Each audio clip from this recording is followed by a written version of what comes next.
لا تنسوا الاعجاب بالفيديو والاشتراك في القناة.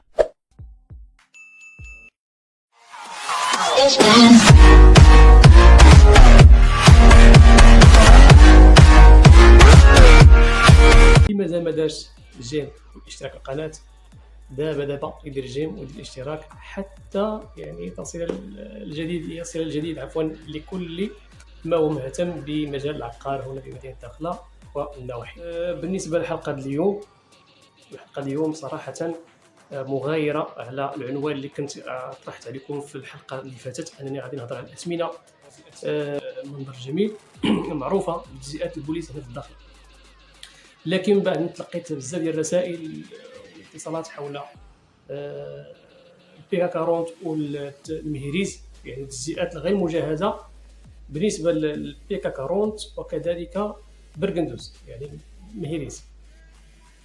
قالوا لي هضر على الوثائق، مناش كتكون الوثائق، ولكن الناس الجاليه المغربيه وتحيه لهم من هذا المنبر هذا سولوني على هذه القضيه هذه وقالوا لي هضر دير حلقه على هذه الوثائق.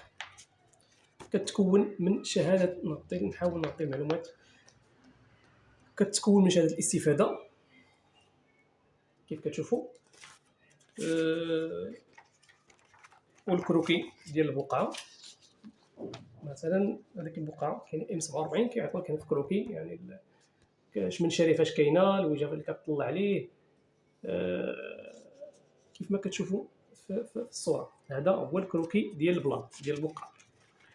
وبالنسبه للورقه الثالثه الا وهي التوصيل ديال الاملاك المخزنيه، سجل انه املاك ديال الدوله، يعني البلان كيتكون من 3 وثائق: شهاده الاستفاده والكروكي ديال البقعه. خالص تحياتي في فيديو اخر مع الموضوع اللي وعدتكم به، اننا غنتكلم على التجزئه ديال البوليس اللي معروفه بالمنظر الجميل. وما تبخلوش عليا بالجيم في هذا الفيديو والبارطاج حتى تعم الفائده للجميع ان شاء الله تعالى. مع خالص تحيات ياسين الداخله، قناه متخصصه في جميع مجال، يعني في جميع العقارات بمدينه الداخله والنواحي. اهلا وسهلا بكم مره اخرى، في امان الله وحفظه، الى حلقه قادمه ان شاء الله تعالى.